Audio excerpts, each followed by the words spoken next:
মিরপুর একে একটি মদের বার, সেখান থেকে যুবক যুবতী সহ 100 জনের উপরে পুলিশ আটক করেছে। তাদেরকে অবৈধ কাজ করার সময় তাদেরকে আটক করেছে রাতের বেলায়।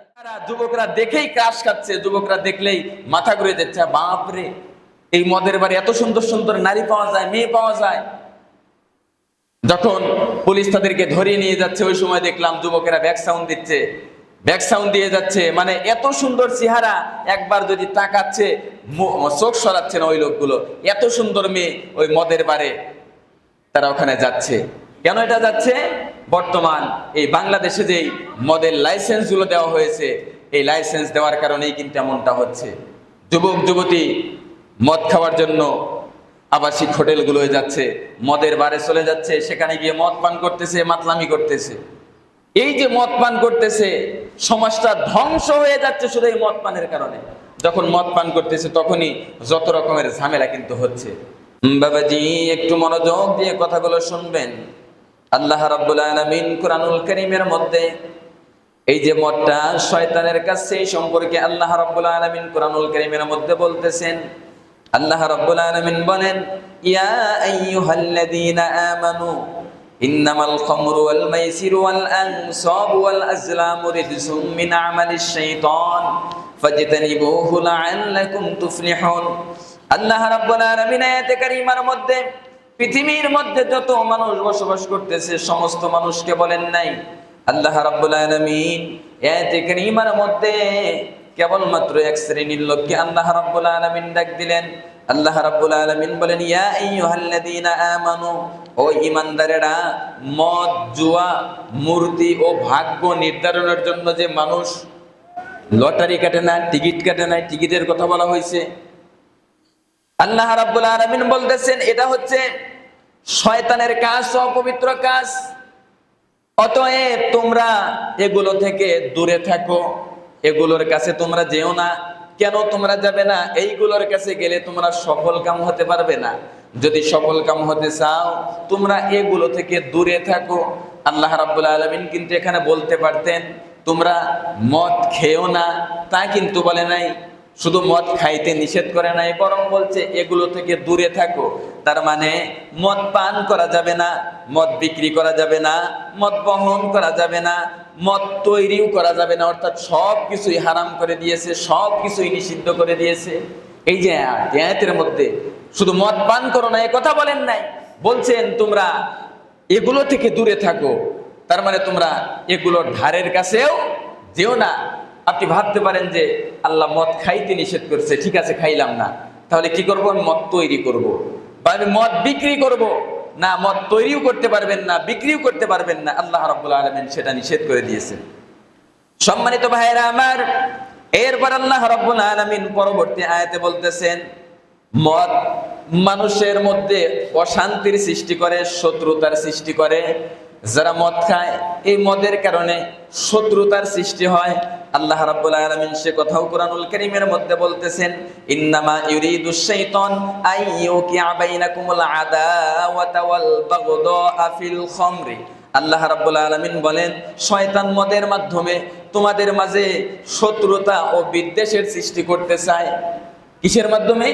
মদের মাধ্যমে তোমাদের সাথে বিদ্বেষের, শত্রুতা সৃষ্টি করতে চায়। এবং কি করতে চায়? তারা আল্লাহর স্মরণ ও নামাজ থেকে তোমাদেরকে বিরত রাখতে চায়। এজন্য তোমরা মদ পান করো না, মদের দ্বারের কাছেও তোমরা যেও না। এরপর আল্লাহ রাব্বুল আলামিন সূরাতুল মাইদার 91 নম্বর আয়াতের মধ্যে বলতেছেন নেশাগ্রস্ত অবস্থায় নামাজ তোমরা পড়ো না। এই যে মদ খায়, মদ খাওয়া এটা হচ্ছে নেশা জাতীয় খাবার।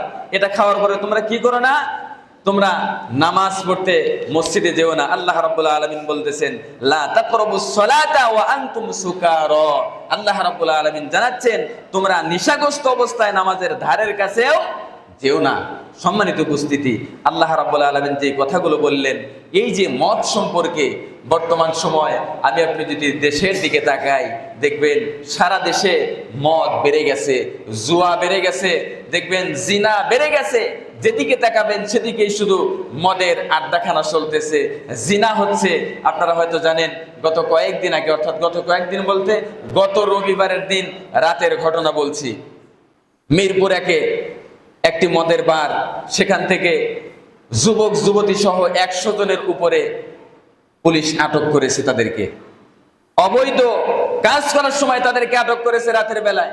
তাহলে চিন্তা করে দেখেন, বাংলাদেশের মধ্যে যেই মদের বারগুলো রয়েছে, যেই মদের বারে লাইসেন্স দেওয়া হয়েছে মদ বেচা জায়েজ, আমি মনে করি যে যুবক যুবতী ওখানে মদ খাইতে গেছে বা জিনা করার জন্য গেছে, তাদের চাইতে যারা এটা লাইসেন্স দিয়েছে তারাই বেশি দায়ী।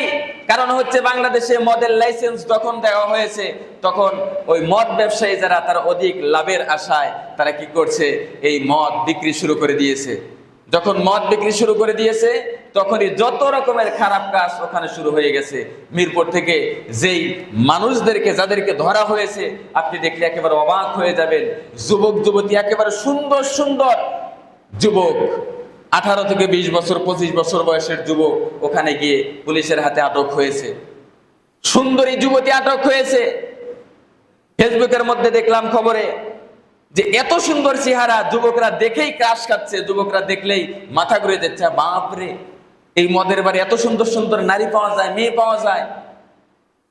যখন পুলিশ তাদেরকে ধরিয়ে নিয়ে যাচ্ছে ওই সময় দেখলাম যুবকেরা ব্যাক সাউন্ড দিচ্ছে, ব্যাক সাউন্ড দিয়ে যাচ্ছে। মানে এত সুন্দর চেহারা, একবার যদি তাকাচ্ছে চোখ সরাচ্ছে না ওই লোকগুলো। এত সুন্দর মেয়ে ওই মদের বারে তারা ওখানে যাচ্ছে। কেন এটা যাচ্ছে? বর্তমান এই বাংলাদেশে যেই মদের লাইসেন্স গুলো দেওয়া হয়েছে, এই লাইসেন্স দেওয়ার কারণেই কিন্তু এমনটা হচ্ছে। যুবক যুবতী মদ খাওয়ার জন্য আবাসিক হোটেলগুলোয় যাচ্ছে, মদের বারে চলে যাচ্ছে, সেখানে গিয়ে মদ পান করতেছে, মাতলামি করতেছে। এই যে মদ পান করতেছে, সমাজটা ধ্বংস হয়ে যাচ্ছে শুধু এই মদ পানের কারণে।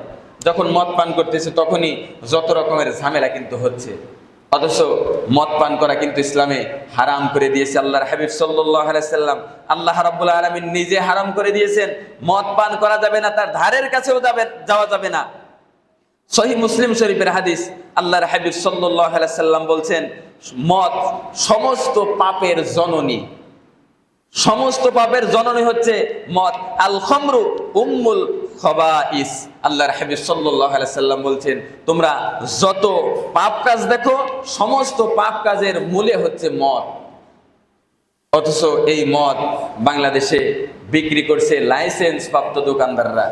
সরকার থেকে এটা লাইসেন্স পর্যন্ত দিয়ে দিয়েছে, আপনি বিক্রি করতে পারেন। হাজার হাজার কোটি টাকার ব্যবসা তারা করে নিচ্ছে।